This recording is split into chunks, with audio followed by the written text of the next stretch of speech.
অস্থিতিশীল পারিবারিক পরিবেশ শিশুর স্বাভাবিক বিকাশে বাধা দেয়। ডাক্তার সুস্মিতা রায়, অধ্যাপক ও বিভাগীয় প্রধান, মানসিক রোগ বিভাগ, জালালাবাদ রাগিব রাবেয়া মেডিকেল কলেজ, সিলেট। মিশুর ছদ্মনাম মেজাজটা বেশ খিটখিটে থাকে। যত বড় হচ্ছে ততই খিটখিটে ভাবটা বাড়ছে। কিছু জিজ্ঞেস করলে উত্তর দিতে চায় না। ছোটখাটো বিষয়ে খুব রাগারাগি ও চেঁচামেচি করে। ছেলেকে নিয়ে মা বেশ চিন্তিত। মিশুর বাবা একটু বদমেজাজি হওয়ায় ছেলের এসব আচরণ তিনি বাবার কাছে চেপে রাখেন। আসলে বাবার সঙ্গে সবসময়ই ছেলের একটু দূরত্ব। বাবা সারাক্ষণই ছেলেকে শাসন করেন। কারণে অকারণে অকথ্য ভাষায় বকাঝকা, চিৎকার, চেঁচামেচি করেন। এমনকি প্রায়শই তিনি ছেলের গায়ে হাতও তোলেন। মিশুর মায়ের সঙ্গেও চেঁচামেচি করেন। তবে আগে মিশু কখনোই কোনো প্রতিক্রিয়া দেখাত না বা রেগে যেত না। কিন্তু এখন কথায় কথায় রাগ করে। এখন তো ছেলে বাবার মুখে মুখে কথা বলে, এমনকি জিনিসপত্র ভাঙচুর করতে উদ্যত হয়। প্রতিদিন পরিবারে অশান্তি লেগেই আছে। এর প্রভাব মিশুর ছোট ভাইটির ওপরও পড়ছে। সবসময় হাসিখুশি থাকা প্রাণবন্ত নিষ্পাপ শিশুটিও আস্তে আস্তে জেদি ও উচ্ছৃঙ্খল হয়ে পড়ছে। তবে এ ধরনের সমস্যা নিতান্তই একটি পরিবারের নয়। শিশুদের ক্রমান্বয়ে জেদি ও উচ্ছৃঙ্খল হয়ে ওঠার কারণ অনেকেই ঠিকভাবে অনুধাবন করতে পারেন না এবং কী করা উচিত তাও বুঝতে পারেন না। এ পর্যায়ে অনেকেই সন্তানকে অতিরিক্ত শাসন শুরু করেন, মারধর করেন কিংবা জেদ মোকাবেলায় বোঝানোর চেষ্টা করেন এবং সন্তান যা কিছু আবদার করে সবটাই পূরণ করেন। কিন্তু সমস্যার কারণ না জেনে শুধু শাসন কিংবা বুঝিয়ে বলাটাই এর সমাধান নয়। শিশুর চরিত্রের মৌলিক গুণাবলী বিকাশে প্রতিকূল পরিবেশের কারণেই কিন্তু তার মানসিক বিকাশ ক্ষুণ্ণ হয়। শিশুকে দেয়া সময়টাকে মানসম্মত ও গুণগত করে তুলতে পারলে সেটা শিশুর বিকাশে অনেক অবদান রাখতে পারে। একটি শিশুর জন্মের পর থেকে তার বিকাশ প্রস্ফুটিত করতে নানা প্রভাবক দায়ী। শিশুর বিকাশ মূলত দুই ধরনের, শারীরিক ও মানসিক।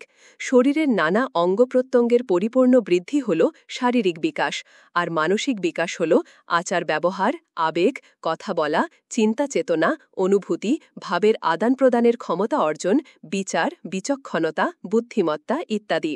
মানসিক বিকাশ ছাড়া শিশুর পরিপূর্ণ বিকাশ সম্ভব নয়। সাধারণভাবে আমরা শিশুর শারীরিক বিকাশে যতটা মনোযোগ দিই, মানসিক বিকাশে ততটা মনোযোগ দেওয়ার প্রয়োজনীয়তা বোধ করি না। কিন্তু মানসিকভাবে সুস্থ না হলে শিশুর পরিপূর্ণ বিকাশ সম্ভব নয়। আর শিশুর এসব বিকাশে রয়েছে বংশগত ও পরিবেশগত প্রভাব। আমরা প্রায়শই বলতে শুনি শিশুটি একেবারেই তার বাবা, মা কিংবা পরিবারের অন্য কোনো সদস্যের মতো হয়েছে। আর এই মতো হওয়া মানে শুধুই কি চেহারার মিল? আসলে তা নয়। আচার আচরণ, হাঁটা চলা, কথা বলার ধরন, যে কোনো পরিস্থিতিতে প্রতিক্রিয়া ইত্যাদি সবই এই মতো হওয়ার অন্তর্ভুক্ত। যদিও চেহারার মিল বা শারীরিক গঠনের জন্য বংশগত বা জিনগত কারণ দায়ী, কিন্তু বাকিগুলোর জন্য বংশগত কারণ মোটেই দায়ী নয়। বিভিন্ন গবেষণায় দেখা গেছে একটি শিশুর মানসিক গুণাবলী ও বৈশিষ্ট্য প্রতিফলিত হয় মূলত পরিবেশ থেকে, অনেকটা দেখে শেখার মতো। একটি শিশু যখন বড় হয় তখন চারদিকের পরিবেশ তাকে অনেক বেশি প্রভাবিত করে এবং এর প্রতিফলন ঘটে তার ব্যক্তিত্বে।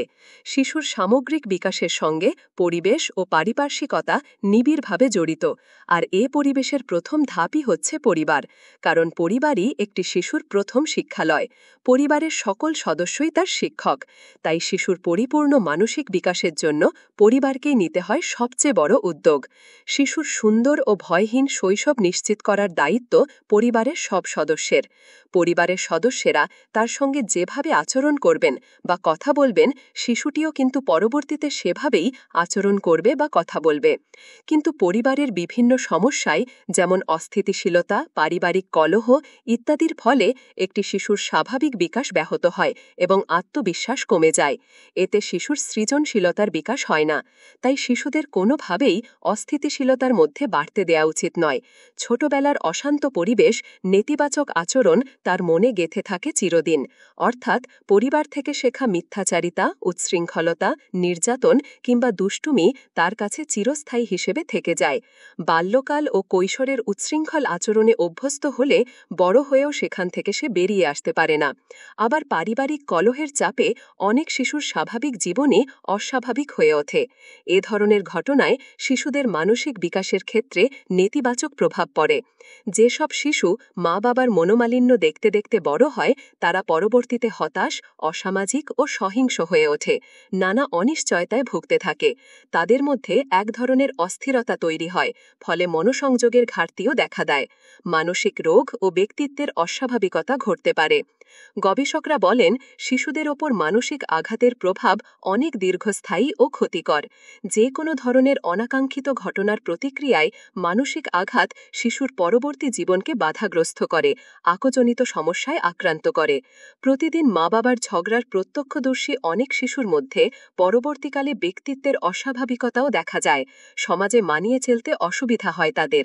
ইউনিসেফের এক প্রতিবেদনে বলা হয়েছে যে, পারিবারিক কলহের মধ্যে বেড়ে ওঠা অথবা মাকে নির্যাতিত হতে দেখা শিশুরা তাদের শৈশব অবস্থায় অসহায়ত্বই ভোগে, এবং এসব শিশুরা পরবর্তীকালে হিংস্র, ঝুঁকিপূর্ণ বা অপরাধমূলক আচরণ করতে পারে। বিষণ্ণতা বা উদ্বিগ্নতাজনিত রোগ হওয়ার ঝুঁকিতেও পড়তে পারে এসব শিশু। পারিবারিক নির্যাতন দেখে বেড়ে ওঠা শিশুরা এমন ধারণা নিয়ে বেড়ে ওঠে যে অন্যকে আঘাত করা খুব স্বাভাবিক ঘটনা, সে যে কাউকে আঘাত করতে পারে, আবার সেও অন্যের কাছ থেকে আঘাত পেতে পারে। তাই বয়ঃসন্ধিকাল থেকেই তাদের নানা অপরাধে জড়িয়ে পড়ার আশঙ্কা তৈরি হয়। কাজেই শিশুর জন্মের পর থেকেই শিশুর বিকাশ প্রস্ফুটিত করার লক্ষ্যে একটি পরিবারের ভূমিকা অপরিসীম। শিশুকে দেয়া সময়টাকে মানসম্মত করে তুলতে পারলে সেটা শিশুর বিকাশে অনেক অবদান রাখতে পারে। মনে রাখতে হবে, পরিবারের ধরন থেকেই শিশুর পরবর্তী বিকাশ হয়, বড়দের সঙ্গে তার সখ্য বাড়ে, অন্যদের সঙ্গে তার যোগাযোগের দক্ষতা তৈরি হয় এবং পারিবারিক রীতিনীতি সম্পর্কেও সে স্পষ্ট ধারণা পায়, যার ফলে পারিবারিক মূল্যবোধ গড়ে ওঠে। কাজেই আমরা একটি শিশুর কাছ থেকে যে ধরনের আচরণ ও মূল্যবোধ আশা করি, তাকে ঠিক সে ধরনের পরিবেশ সমৃদ্ধ পরিবারেই বেড়ে ওঠার ব্যবস্থা করে দিতে হবে।